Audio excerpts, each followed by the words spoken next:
Morning. So I was on a group message yesterday, and we were talking about the Confederate flag. We got to talking about Lincoln and what a mess he was. And a lot of people are really ill-informed based on what's taught. The revisionist history, and we all know the winners get to write the history books. And it's eerily similar to what's happening now with Trump and the Trump movement. They're just going to totally erase all the good he's done. Forget about it. They're going to demonize him. They're going to demonize his supporters. That's basically what the Union did to the South during and after the Civil War. They, just like they're doing with Trump, they used the race card with slavery to tug on everybody's heartstrings and say, well, Lincoln was just such a great guy, he wanted to free all the black slaves. And it's like that. There's no truth to that at all. Lincoln, I've talked about this before, but Lincoln was a white separatist. He wanted the blacks out of the country. He didn't want white and black people commingling, living in the same areas. He wanted to send them to South America and Haiti and Africa. It had nothing to do with his sympathy for black people. And this is evident in a lot of the true history. The 13th Amendment, which freed the black slaves, was not ratified until after Lincoln died. And, everybody thinks the northern states in the Union were so great. The reason the 13th wasn't ratified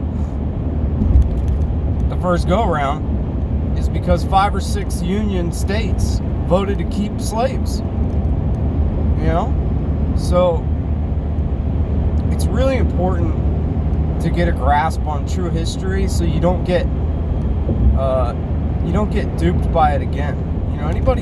Anytime anybody pulls the race card and tries to justify their entire movement because of race, you really need to look at it with a skeptical view.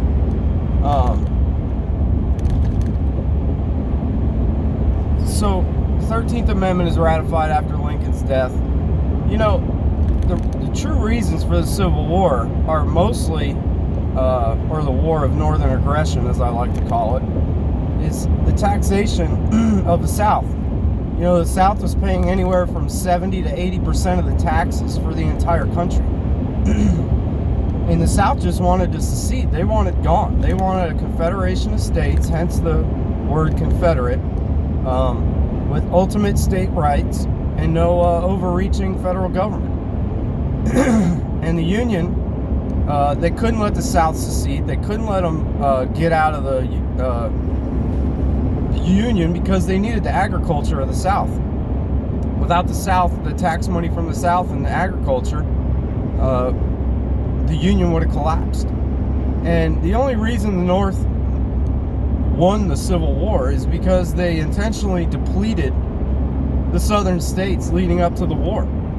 They intentionally stopped the flow of gunpowder and a bunch of other things that would have made the South much stronger leading up to the Civil War. And the shot on Fort Sumter was based on taxes. They were trying to tax a ship 90% of its goods.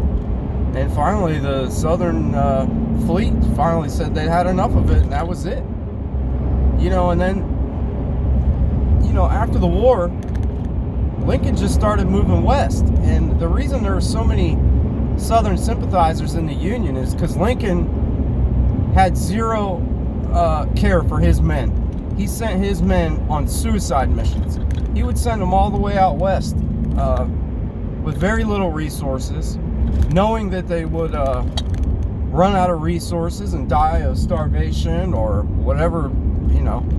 You get halfway there and you're out of food, you're out of water, and you got very little ammo left. And they weren't raping and pillaging all through the South, all out west after the war.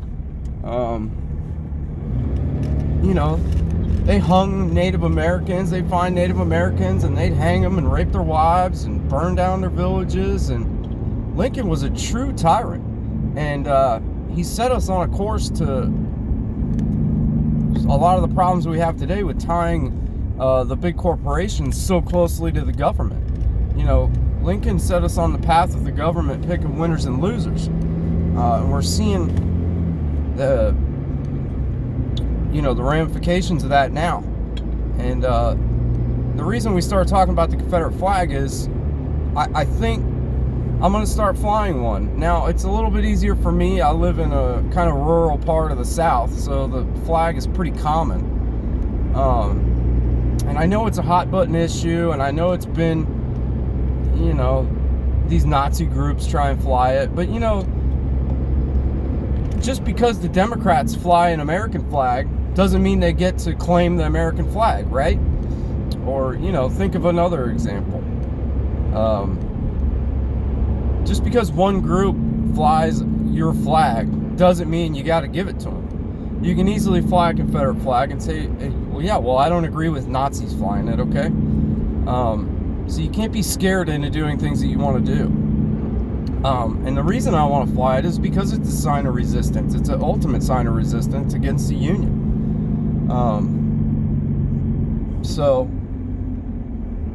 Civil War history is incredibly fascinating, and the revisionist history, it really tells a story of hiding the truth.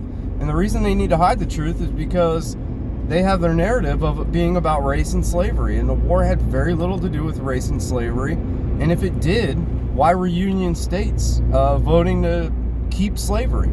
And after they abolished slavery with the 13th Amendment, all they did was bring in Chinese and Irish slaves to continue or finish the railroads and some other labor work situations, work on plantations. And then the blacks, it's not like they were free to participate in the economy like everybody else. They just paid them in company script, where you had to use it at the company store. So it's not like you got paid money and you could go shop wherever you wanted. You got paid in a script, and you had to give it to your boss or your landlord for your rent, and any goods you wanted to buy. So it's a big fallacy about what the war was about, and it's happening now with Trump. They're going to rewrite everything to say he was a big mean racist, and deny everything else he's ever done, all the good stuff. And you look at a guy like Biden, who is the actual racist, much like Lincoln being a white separatist and not wanting blacks anywhere near white people. It tells the same story. So, I'm certainly not an expert on it, but it is fascinating to me, and I try to read whatever I can and try to find true information. It's hard to find because it gets censored everywhere.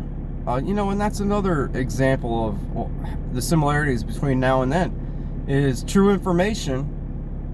You're not allowed to write. You're not allowed to talk about it. They're removing books from stores. Obviously, you can't talk about stuff online. So we're really heading down a dangerous path, and we're heading down the same path that resulted in the Civil War and the outcomes of it. So I implore you to really do some research on the Civil War. There's a documentary called War of Northern Aggression. There's some good books. There's a new one out called Lincoln, The True Story of Lincoln, or Why Lincoln Was Bad. It has a real simple title, but apparently it's a good book. So I implore you to look at the the history of the War of Northern Aggression and the similarities between what's happening now, and make your assessment going forward. It's not a big racist symbol to fly a Confederate flag. In fact, it's a sign of resistance against a tyrannical government, and that's the truth. So there's my rant on a little Civil War stuff today. It's fascinating stuff, and it's really similar to what's going on now. So y'all have fun looking into that stuff. Oh, and Lincoln was a cross-dresser too, but you can't lead with that kind of information or it gets dismissed immediately. Anyhow, y'all have a good morning.